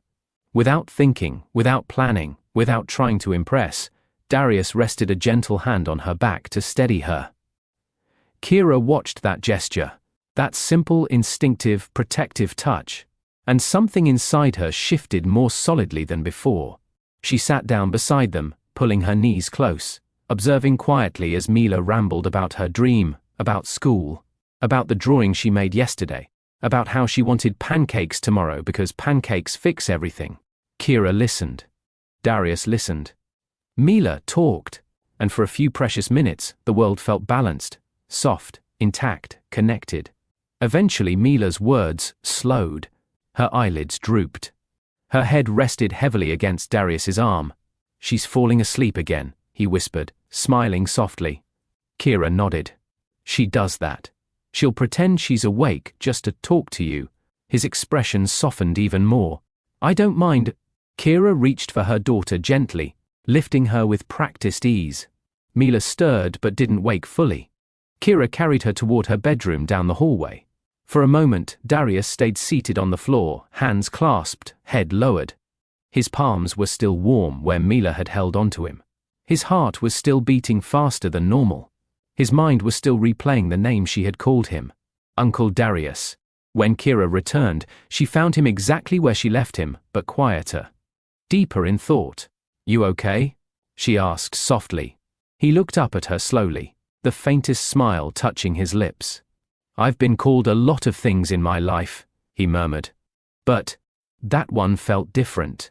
Kira moved closer, leaning against the arm of the couch. "She doesn't give that title out easily." "I could tell," he said, the warmth of the moment lingering in his tone. She studied him, really studied him. The gentle look in his eyes, the way his breathing had calmed, the softness of his posture, the vulnerability that didn't scare him anymore. "Darius," she whispered. That meant something to her. He nodded. "It meant something to me too." There it was again, truth spoken plainly, quietly, courageously. Kira sat down beside him on the couch, their legs brushing lightly. Neither of them pulled away. "Tonight changed a lot," she said. "Yes," he replied, eyes still on her. "For me too." "You know what she called you," Kira whispered. "That's not small." "Mila doesn't connect with everyone. She's picky. She guards her little world closely. If she lets someone in, she expects them to stay." His gaze softened. "I don't plan on going anywhere." She didn't smile fully. Not yet.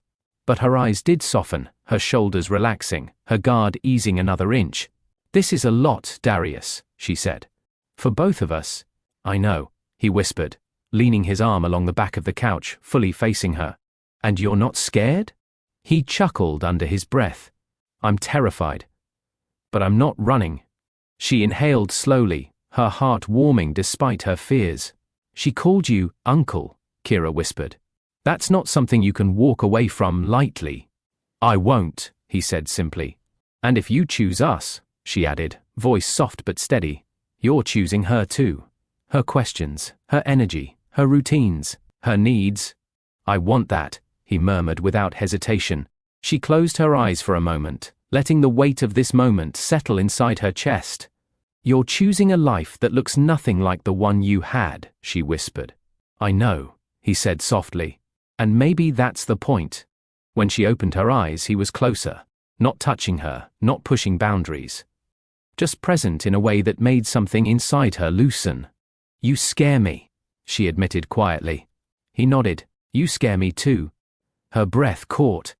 "But," he continued, "the kind of fear that comes before something important usually means it's worth it." She looked at him for a long moment. "You really feel that?" "Yes."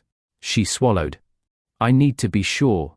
"I'll give you time," he said, "but I'm not letting fear make decisions for me anymore." For the first time that night, Kira allowed herself to lean into him. Just slightly, just enough for her shoulder to rest against his arm. He inhaled softly, the contact grounding him. And in that quiet, intimate, fragile moment, she whispered words that sealed the shift between them. "Mila chose you before I did." His eyes softened with emotion. "That means more than you know." Kira closed her eyes, exhaling slowly. "Just don't break her heart," she whispered. "If you stay, stay for real." He turned his head slightly, resting his cheek against the top of her hair. "I intend to." And in that living room, quiet, warm, sacred, something new began. Not rushed, not forced, not rushed by emotion or fear or circumstance. Just real, just human, just the beginning of something that felt like love. Darius had survived hostile boardrooms, high-stake mergers, aggressive investors, and the aftermath of a very public divorce. But absolutely nothing prepared him for the moment he stepped through the doors of Kira's grandmother's house for their first family gathering. The sound hit him first. Laughter. Loud, layered, unapologetic laughter that rolled through the house like music. Voices overlapped. Jokes were being thrown from room to room, and children darted past him. With plates, toys, and absolutely no concern for the millionaire frozen in the entryway. Kira squeezed his hand gently. "Relax," she whispered. "This is normal." He cleared his throat. "It feels energetic." "That's a polite way of saying you're overwhelmed," she teased. Her cousin Talia, who was carrying a tray of cornbread, didn't give him a chance to respond. "Oh, so this the man you've been whispering about?" Darius blinked. "Whispering?" Talia grinned wide. "Welcome to the family. We nosy." Kira groaned with affection. "Ignore her." "Ignore me?" Talia said. "Girl, you brought a man to Sunday dinner. You know what that means? Darius looked at Kira. What does it mean? Kira whispered, that you're brave. Before he could respond, a tall uncle appeared, wearing an apron that read, Grill Master. He folded his arms and looked Darius up and down with that classic family evaluation stare. So, you're the one. Darius nodded politely. Yes, sir. Uncle Roy stepped closer. You good with tools? Darius hesitated. I can manage. Royce grunted, unimpressed. We'll see. Kira laughed uncontrollably. Please ignore him. He tests every man, even the mailman.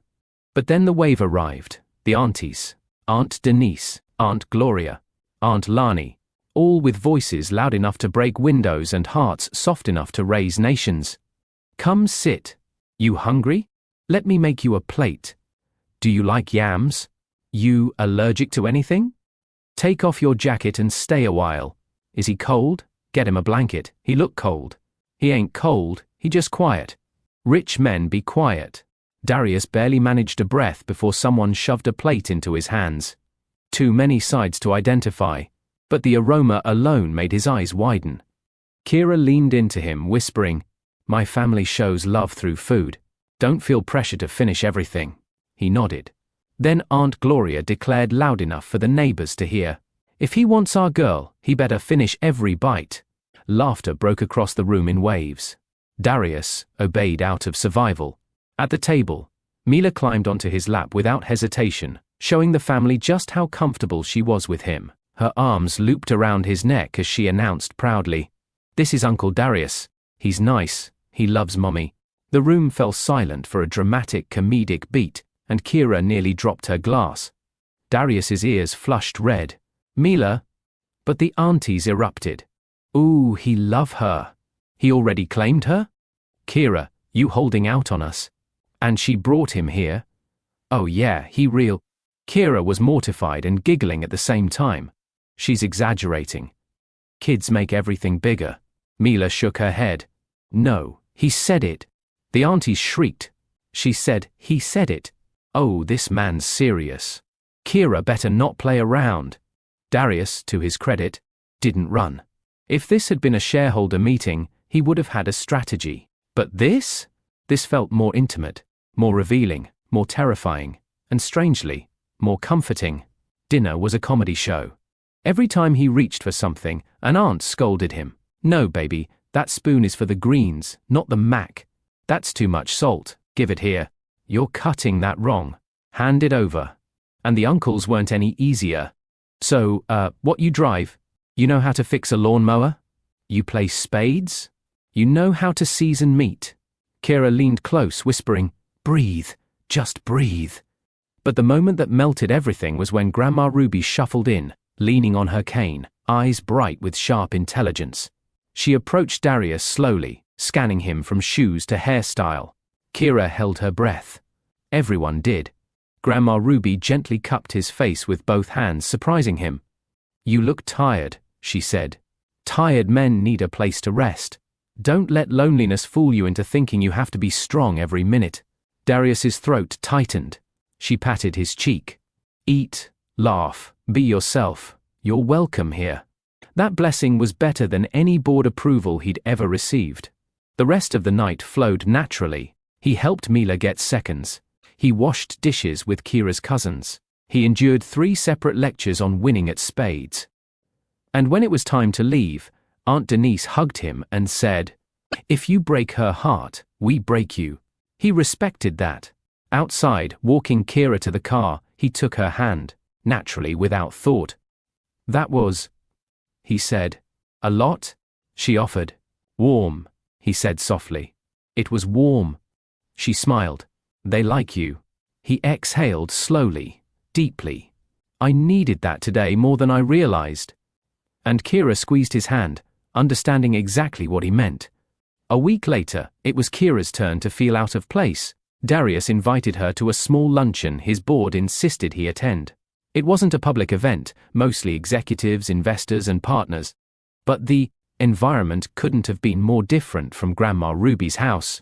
Everything was structured, formal, precise, glass walls, white chairs, sleek surfaces. quiet voices. Kira didn't feel intimidated, just aware. Aware of how different this was from the loud, vibrant world she came from. Aware of the way people looked at her as she walked in beside him. She wore a simple but elegant dress, hair pinned neatly. She wasn't pretending to fit in, she was simply being herself. But whispers still floated. That's her? She works at a community center. Is he serious about her? This is unexpected. Darius noticed every look, every shift in tone, every subtle judgment. He slid his hand into hers, boldly, publicly. Her heart warmed. They walked in together. His assistant, a kind woman named Renee, greeted Kira with genuine warmth. I've heard so much about you. All good, don't worry. Kira smiled. That's a relief. At the table, the conversation was polite but stiff. People weren't rude, but they were curious in a way that made Kira aware she didn't speak this corporate language. When someone asked her, "So what do you do?" Kira answered confidently. I work with kids at a community center. We offer tutoring programs, arts, and emotional support. One investor raised an eyebrow with a polite smile. Meaning, volunteer work? Meaning purpose, Kira corrected gently. Darius nearly choked, trying not to laugh. You should come visit sometime, she added. It's a lot more dynamic than spreadsheets. Another breathless moment from executives who lived and died by spreadsheets. Darius looked at her, radiant, authentic, unapologetically herself, and felt something swell inside him. She wasn't intimidated by his world, she didn't shrink. She didn't pretend. She didn't try to fit into something unnatural. She simply existed in it, with dignity and ease. He watched her talk with Renee, exchange smiles with the caterer, compliment the decor, navigate the environment with quiet charm. And something in him settled. She wasn't just someone he cared for. She was someone he could bring into every part of his life. At the end of the luncheon, as they walked out, she nudged him lightly. I think half the room thinks I'm a novelty. He chuckled. They're not used to real people. Is that why you used to look so tired? She teased. He nodded. Every day. She stopped him gently. You're not in that life alone anymore. He breathed in deeply. And believed her. Their worlds began to merge, not violently, not suddenly, but slowly, intentionally. Darius started spending more time at the community center. Not because he wanted to impress Kira, but because the children pulled joy out of him he didn't know he still had. He fixed shelves. He installed a new basketball hoop. He drove the van when the after-school program needed help. He read with Mila every Tuesday. He donated supplies without making a show of it. He healed, not through luxury, not through distraction, but through purpose. Kira watched the transformation with a quiet admiration she tried not to exaggerate. But some moments caught her completely off guard. Like the morning she walked into the art room and saw him surrounded by a half circle of kids as they painted. He wore an apron. An actual apron. Splattered with paint, and he was concentrating as if negotiating a billion-dollar merger. Darius, she whispered, trying not to laugh. He looked up, cheeks lightly flecked with blue paint. They're teaching me, one girl announced. He's bad at painting trees. Darius nodded earnestly. Very. Kira covered her mouth to hide her smile. You look happy. I am, he said, without hesitation. That truth made her heartbeat stumble. They worked side by side, organizing supply closets, planning events, fixing broken doors, listening to teens talk about their futures. Kira saw how gentle he was, how patient, how present, and he saw her, really saw her. The way she comforted a shy kid, the way she encouraged an exhausted mother, the way she inspired teens to dream bigger, the way she fit effortlessly into every space she walked into. They became a quiet team long before they dared call themselves anything official. Mila, of course, noticed first. One evening as they walked home, she held both their hands and said, "We match now." Kira laughed. Match how? We walk like a family. Both adults went speechless. That night, Mila crawled into Darius's lap as they watched a movie. Kira watched the scene from the other end of the couch, watched how naturally her daughter trusted him, watched how naturally he held her. He didn't just fit into their lives. He grew roots in it. And Kira knew, deep in her chest, that her feelings were no longer just attraction or admiration. They were becoming something larger, warmer, realer. He didn't realize it fully until one quiet evening. Kira was cooking. Mila was coloring on the floor. Music played softly in the background, warm, soulful, comforting. Darius sat on the couch, watching the scene like someone watching sunlight through a window. Then Kira turned slightly, tasting a spoonful of stew before handing him some to try. He leaned forward, tasted it, nodded. "Perfect," he whispered. She smiled softly, returning to the stove. Mila hummed to herself, drawing hearts and little stick-figure families, one of them suspiciously tall with neat hair like Darius. The house smelled like comfort, sounded like safety, felt like belonging. His throat tightened, not with sadness, but with clarity. This was it. This was what he had been searching for long before the divorce, long before the loneliness, long before the money ever meant anything. He didn't want wealth. He didn't want status. He didn't want cold penthouses and empty dinners. He didn't want the life that once impressed everyone but starved him emotionally. He wanted this. A home. A family. Warmth. Laughter. Honesty. Purpose. A woman who challenged him and soothed him. A child who trusted him. A life that didn't feel manufactured or polished, just human and real. Kira walked over, wiping her hands on a towel. "You okay?" she asked gently. He nodded, voice low. "I've never had this." Had what? He looked at her and said the truth he had never admitted aloud. "A place where I belong. Not because of what I have, but because of who I am." Her expression softened so deeply, it weakened his chest. "You do belong," she whispered. "And I want to keep belonging," he replied, voice steady. Kira glanced toward Mila, then back at him. Her eyes shimmered, not with fear, but with a gentle acceptance she had been building since the night of the break-in. "You already do," she whispered. He reached for her hand. She didn't hesitate this time. And in that quiet, glowing home, far from the world that once defined him, Darius finally understood. Love didn't rescue him. Belonging did. And he wasn't losing it again. A full year later, the community center didn't look the same, not because it lost its soul, but because it finally had the protection and structure it deserved.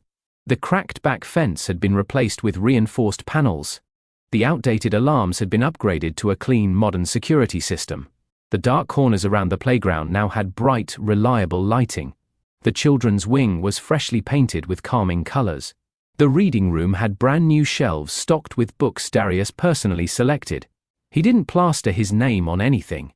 No plaques, no recognition banners, no donated by Darius Whitlock. He didn't want credit. He wanted safety. Every improvement came from the same place. The fear he felt the night of the break-in. The fear of losing the people who healed him. He vowed that would never happen again. The men in the neighborhood noticed too. Darius didn't try to act like a savior. He partnered with them, asking what they needed instead of imposing his own ideas. He hired local contractors, supported small businesses, and funded job training programs. Slowly, the community began to see him not as the millionaire CEO from uptown, but as the man who showed up, consistently, humbly, and with open hands. At cookouts, uncles slapped him on the back like one of their own. Elders called him son. Teens asked him for career help. Kids treated him like the unofficial coach of everything. He became a permanent fixture, not a guest. And on Thanksgiving morning, while Kira prepared food for the center's annual community banquet, Darius stood outside with a group of volunteers helping set up tables. His sleeves were rolled up, his hair slightly messy, his smile easy. Mila ran toward him in her tiny boots, coat unzipped, curls bouncing. "Uncle Darius, Mommy said don't lift heavy stuff without help." He scooped her up. "Is that the official rule?" "Yes," she said confidently. "And also you owe me hot chocolate." "I owe you." "You promised." He laughed softly. "Then I better keep my word." As he carried her, the men nearby exchanged amused glances. It was obvious. This wasn't just a man doing charity. This was home for him. This was where his soul exhaled. Darius no longer felt like someone rebuilding. He felt whole. He felt steady. He felt rooted. And it all began with a simple question he still heard sometimes in his dreams. "Sir, are you okay?" Kira's dream had always been simple: provide accessible health support for families who couldn't afford it. But dreams require structure, resources, and a stable environment to grow. Darius made sure she had all three, not by overstepping, not by controlling, not by turning her into some charitable face for his company, but by listening, truly listening. "What do you need to turn this idea into a real clinic?" he asked one evening as they folded donated clothes. Kira listed everything, expecting him to nod politely. Instead, he pulled out a notebook, the same way he did in board meetings. Within months, the center had a small medical office with exam equipment, a partnership with local hospitals, health programs run by nurses and volunteer doctors, a mental health corner for children and teens, first aid stations placed around the center, mobile checkup events for seniors. But the best part? On the office door, the sign didn't say Darius Whitlock Foundation. It said, Community Care, Medical Support, led by Kira Johnson. The first time Kira saw it, she covered her mouth, holding back emotion she wasn't prepared for. "This is mine?" she whispered. "Ours," he said. "You dreamed it. I just helped build the walls around it." She turned to him, eyes warm, full of gratitude and something deeper. "You make me feel capable," she said softly. He shook his head gently. "You were capable long before I walked in that door." She leaned forward, resting her forehead briefly against his chest. "And you," she whispered, "make me feel seen." He wrapped an arm around her, steady and sure. Her world, once small and limited by resources, had expanded beautifully. She didn't lose herself in him. She grew beside him. And watching her flourish was becoming one of the greatest joys of his life. The decision felt natural, almost inevitable. Not the mansion. Not a hotel ballroom. Not a rooftop overlooking the city. They chose the place that changed everything. The community center bench outside, and the halls inside. Thanksgiving evening turned the space into a living tapestry of warmth, tables draped in deep gold, string lights across the ceilings, children's artwork framed along the walls, photos of past events arranged like a memory timeline. Kira wore a soft, elegant ivory dress, simple, beautiful, touched with grace. Her curls were pinned gently, and her makeup gave her a soft glow. Mila stood beside her in a tiny matching dress, holding a bouquet she helped pick. Darius wore a charcoal suit, not too formal, but perfectly him. The moment Kira appeared at the top of the aisle, his knees nearly weakened. Not because of the dress, but because every memory rushed at him. Her voice telling Mila to give him space. Her hands offering him food that first night. Her laughter during paint sessions. Her softness when she listened. Her strength when she comforted others. Her presence, steady, profound, shaping his healing. The families on both sides created a beautiful blend. His colleagues, her relatives, the kids, the uncles, who had grilled him, the aunties who had adopted him, the elders who watched him grow emotionally. The ceremony was intimate, sacred without being stiff, joyful without being loud. It didn't feel like two people joining lives. It felt like a family confirming what was already true. When Mila walked halfway down the aisle, holding a sign that read, "Mummy, he's ready," the entire room laughed. When she reached Darius, she whispered, "Don't cry too much." "I'll try," he whispered back. But he failed. When it was time for vows, he breathed deeply, hands trembling slightly as he held hers. There was no script. No grand theatrics. Just truth. "Kira," he began softly, "I thought my life was complete. I had the money, the home, the company, everything people said mattered." He paused, voice catching. "But the night I signed my divorce papers, I realized something painful. I had built a life that looked full, but inside, I was empty." The room grew still. I sat on a bench thinking I had nothing left, and a little girl asked me a question no one had asked me in years. He looked at Mila, who smiled proudly. "Sir, are you okay?" That question cracked something open in me. He returned his gaze to Kira. "And then, I met you. The woman who didn't let me sit alone in the dark. The woman who fed me when she didn't know my name. The woman who saw past every label I carried. A woman whose kindness felt like a hand lifting me back to life. Kira's eyes shimmered. Darius continued, voice steady with emotion. A little girl saved me. And her aunt healed me. Gasps filled the room. Soft, emotional, overwhelmed. You showed me what real love feels like, he said. Not the kind you buy, not the kind you perform, the kind you build day by day with patience and honesty. He brushed a tear from her cheek. You are my home, my peace, my second chance. And I promise to spend my life making sure you never walk a single day without knowing how deeply you are treasured. Kira placed her hand over her heart as her vows trembled out, full of gratitude, joy, and gentle devotion. By the time they said I do, Mila shouted, finally! Laughter broke the emotion but didn't diminish it. The kiss that followed wasn't dramatic. It was slow, grounded, sacred. Two people choosing each other not out of grand romance, but out of daily love.